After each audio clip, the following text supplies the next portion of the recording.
Hello, everybody. It is Monday, the 22nd of August, and this will be my last video. First of all, I want to thank Kenneth and Tina and Henry for your gifts. And yes, I did have a meal yesterday, and I do have electricity, as you see.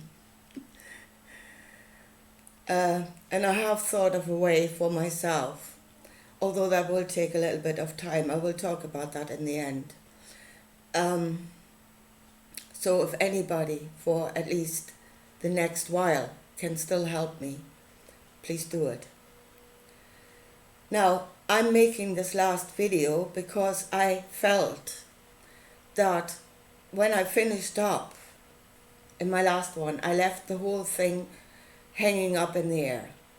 You know, it was a very unsatisfactory point to stop with no clear direction. I mean, a lot of perspectives, a lot of knowledges, but no clear point from where to start to bring all these other things in.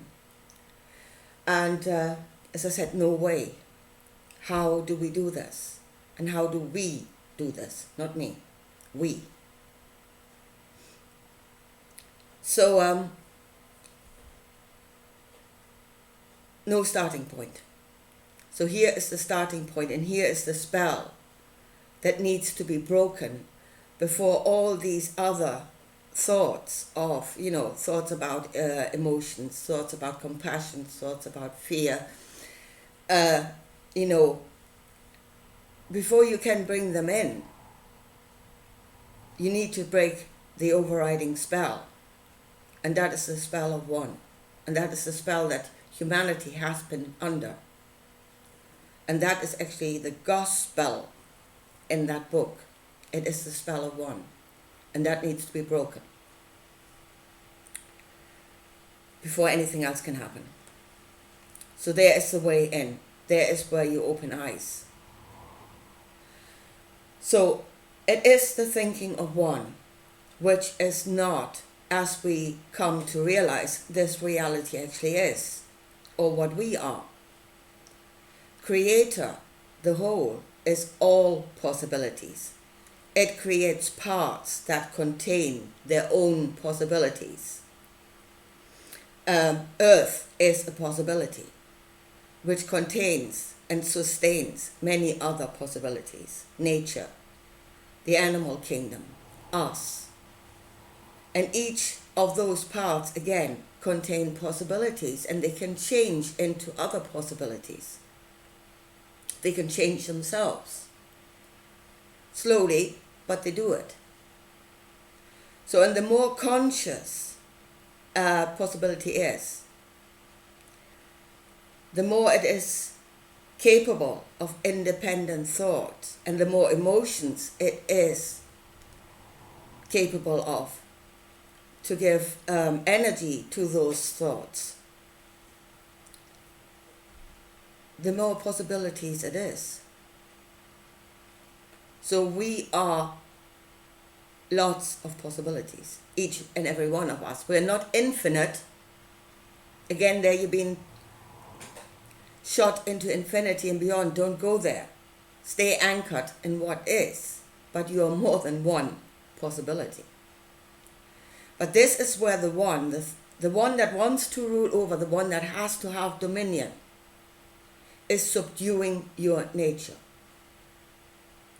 Your nature is being subdued into where you can only see yourself as one possibility.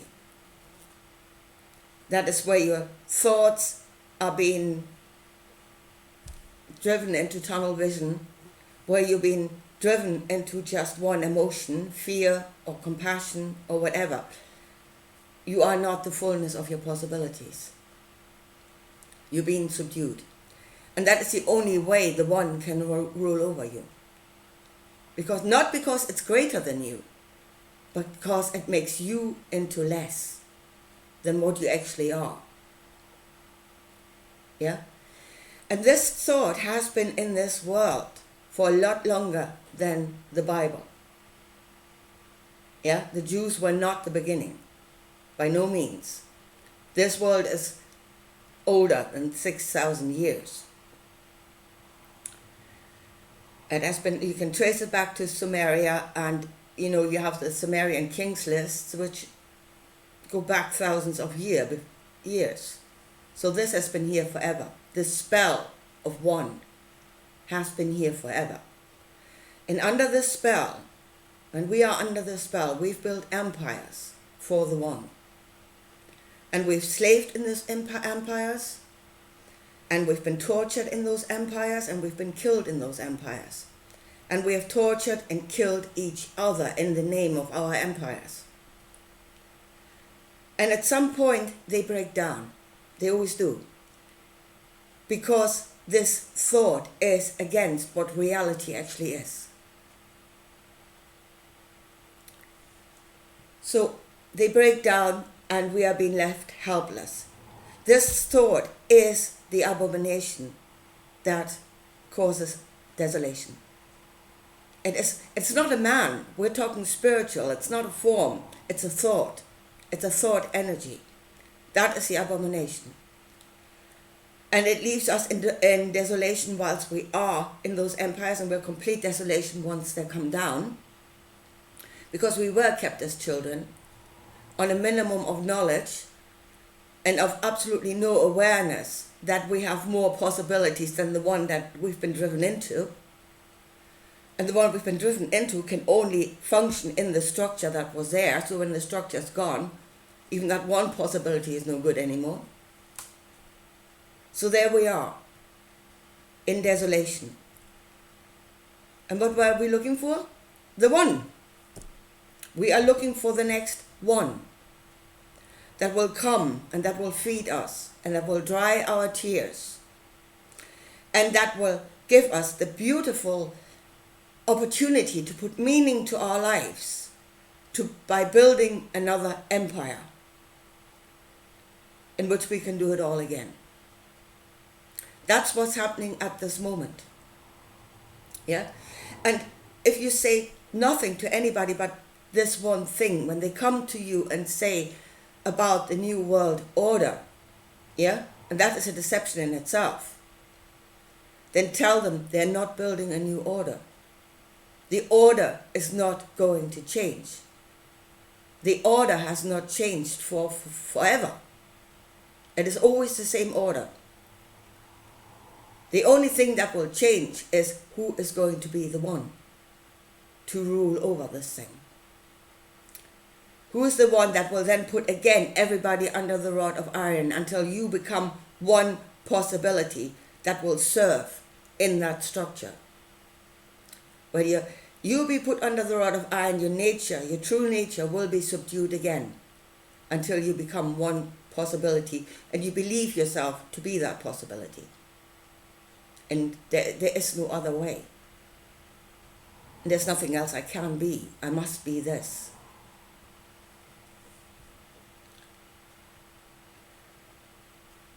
That is the spell, the thought of one.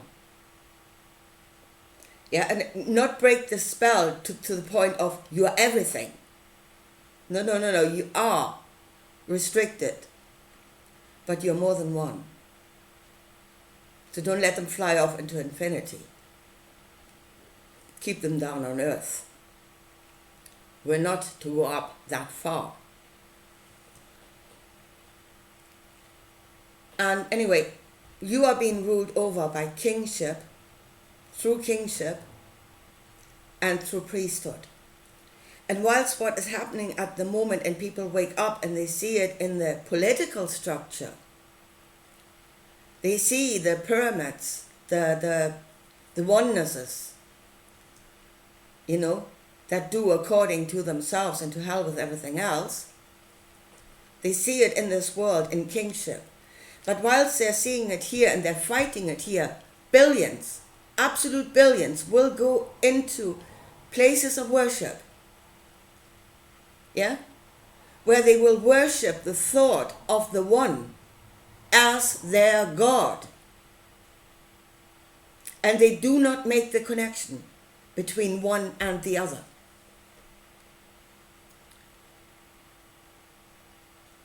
That is the spell that needs to be broken, the spell of one, to make room for possibilities. And as I said, we are possibilities, and it's not just, give of your knowledge, of this knowledge to each other.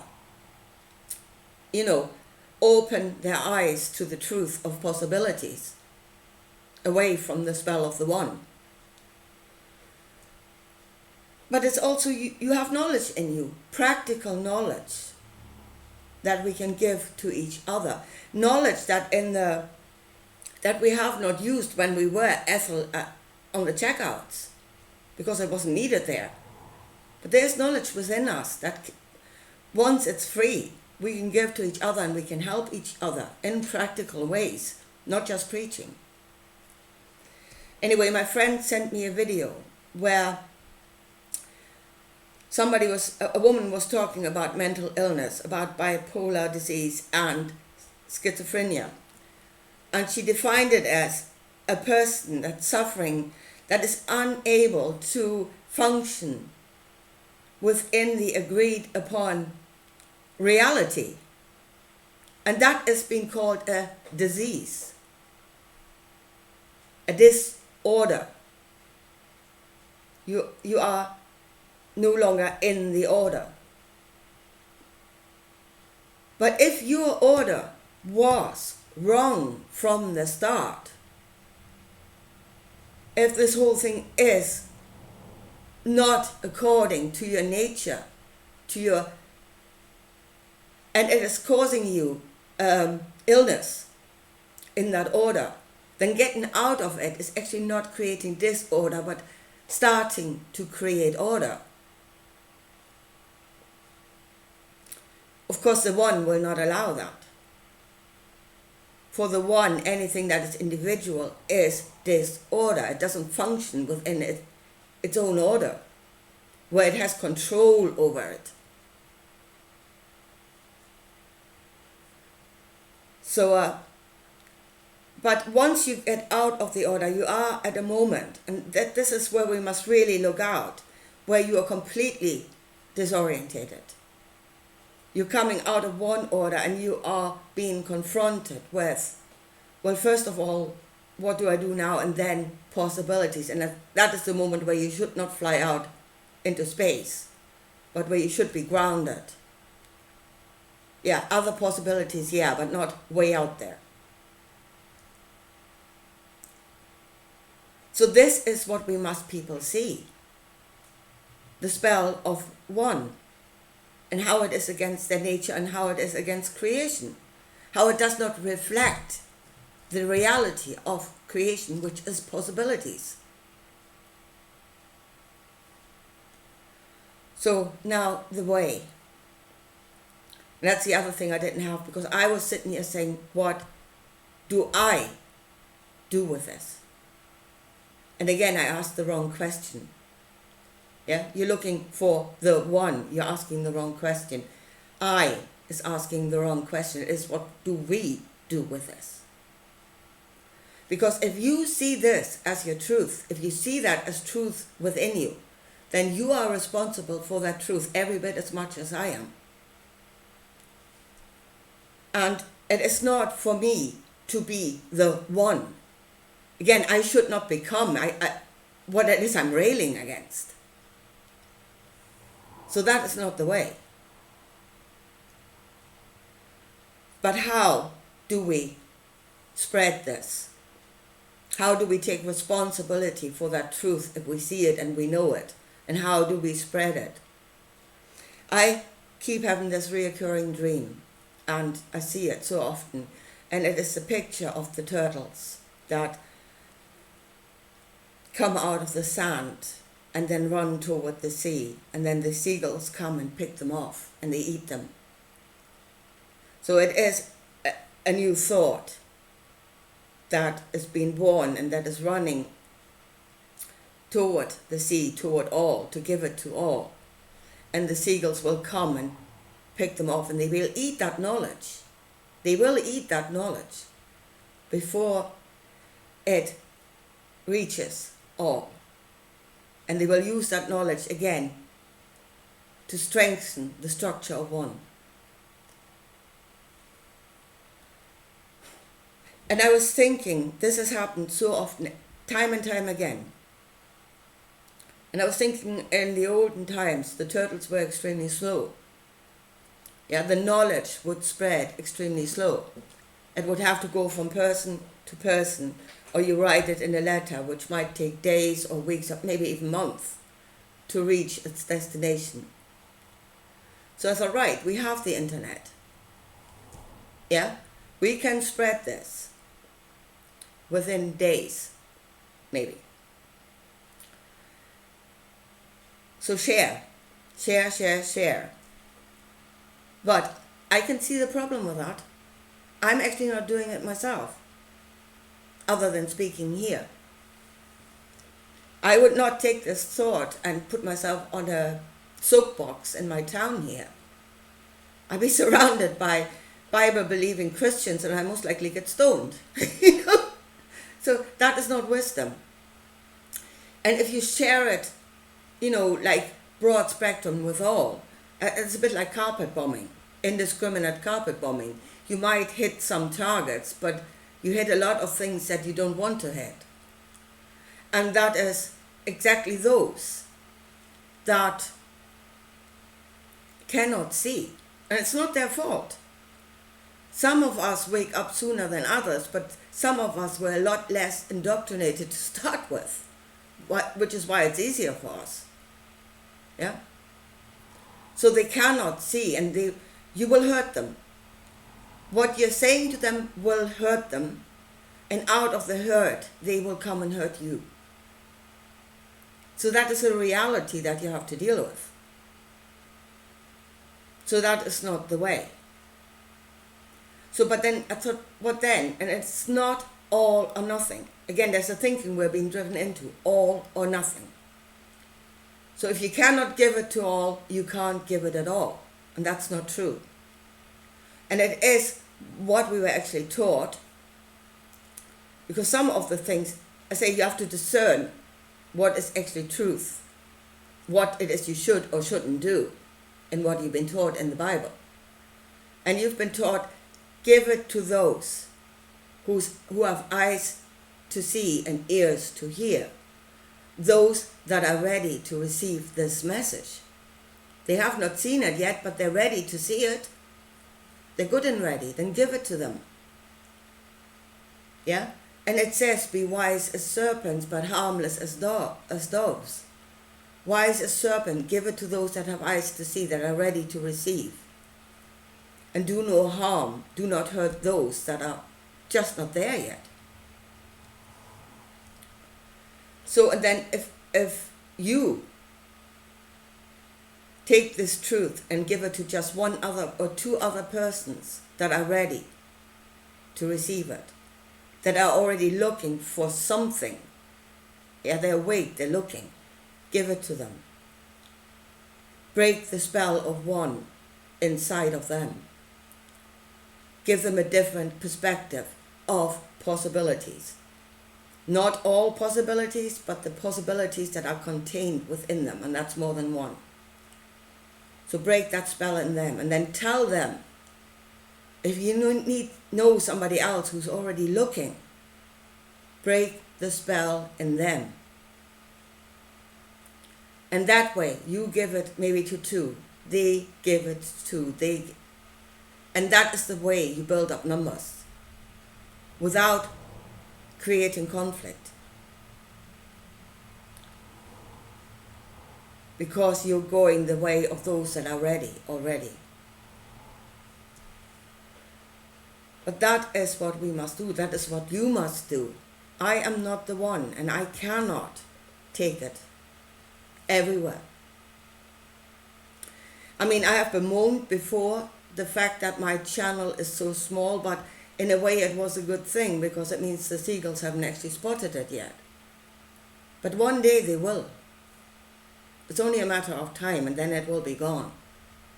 Unless you become the carriers of that thought and give it to others. And I mean, as long as the channel's here, direct them to it.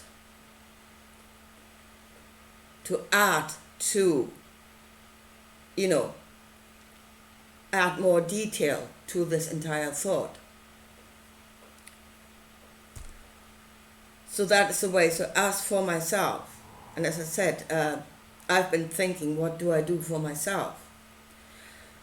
I've been isolated in this house for years.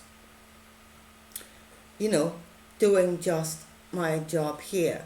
And it might be that it was a good thing that it was through this isolation that I was actually able to see this. Yeah? So I did not have all these influences coming at me because I could focus on one thing. And that might have been a good thing, but I think now it is time for me to leave this house. And I will do exactly what I told you to do. I need to get a job, obviously. I need money. And that's what I said at the start. It will take a little bit of time. So if you can still help me for a while, please do. But I will find a job, and I will go out there and I will meet people, and I will do exactly what I told you.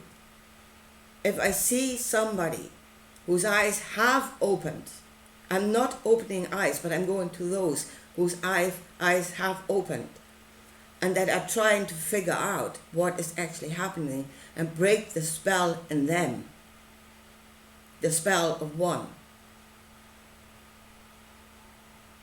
and open their eyes to possibilities contained within themselves. And be that. That is what I will do. And at the same time, I will have my eyes open, out there, to see if what I've said now will be reflected back at me. Because one of you has been doing the same thing. And if it reflects back on me, I will connect to that point again. So then we create circles. But that is what has to happen, and that is the way. And that is way without causing hurt or creating wars. I mean, we have enough problems as it is without creating new ones by just bringing this message to the wrong people. So there you have it. Now I have a focus point. I've given you a focus point. Start with breaking that spell and then add the details. And do it the way of give it to people who have eyes to see and ears to hear and who are already searching. And pray that the others will start awakening more and more so that at some point they will be at the point where they are ready to receive. Anyway, I leave you with this. I will go my way now. And I say, I will look out for you. See if you've done something and it will be reflected back at me from somewhere. And then I will connect back to you. Anyway, there you are. I leave it at that. Bye.